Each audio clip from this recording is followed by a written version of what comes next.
Described as Jurassic Park, a prison with doors that don't lock. This exclusive video sent to ABC15 from sources inside, showing the dangerous conditions that are just shocking. That video, our interviews, and the entire investigation we brought to you Thursday. Not a week later, the governor's office now demanding a fix to these problems. In a statement released just hours ago, a spokesperson for Governor Doug Ducey says there's zero excuse for the issues inside Buckeyes Lewis Prison.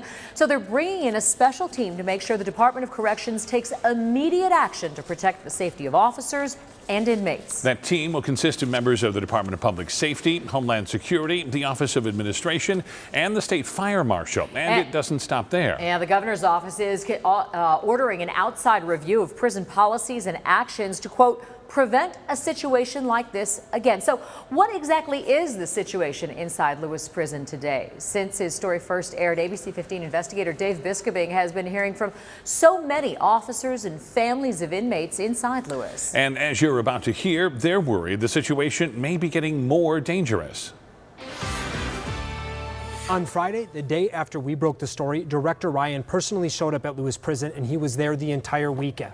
They're installing more than 1,000 padlocks on prison doors. And we've spoken to a lot of people who say that brings new dangers into the prison. Do you think that what they're doing with the padlocks is a panic move? I think it's a desperation move. I think they want to show they're doing something, but it's a cockamamie idea on any level. Donna Leone Ham runs Middle Ground Prison Reform. She's in contact with more than 2,500 inmate families, and she has serious fire and safety concerns. And in an emergency, that would take a lot of time to get those all open with the key. It takes a key in each padlock. Impossible. You couldn't do it. I don't know how any legitimate fire marshal who's given honest information could approve that, even as a temporary measure. ABC15 obtained a picture of a cell with one of those padlocks, and below it is a metal pin that they were trying to use before to secure the doors.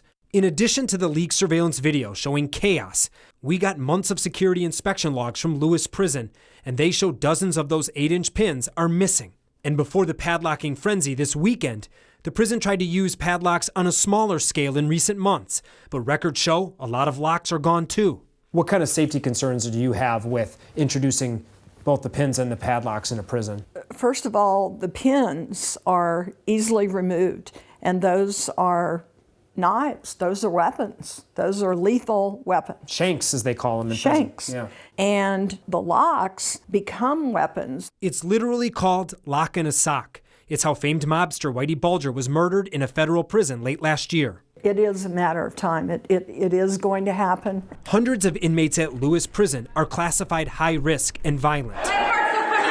Just 5 months ago, a Lewis inmate took a librarian hostage. This is video of the standoff. It's pretty clear why dozens of pieces of lost metal, like pins and padlocks, are a dangerous proposition. In fact, multiple sources tell me multiple inmates have been found with sharpened pins. It is a blueprint for disaster. We just got a statement from the Department of Corrections about the padlocks, and here's what they had to say. They're treating this issue with the highest urgency and installed padlocks on cells in 3 units of the prison.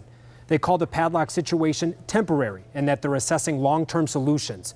And they also say the agency is working closely with the State Fire Marshal to ensure compliance with rules, regulations, and laws. Now, we asked the State Fire Marshal's office for any documents related to the approval of the padlocks, and they have not responded to multiple requests from us today. I'm investigator Dave Biskobing, ABC15, Arizona.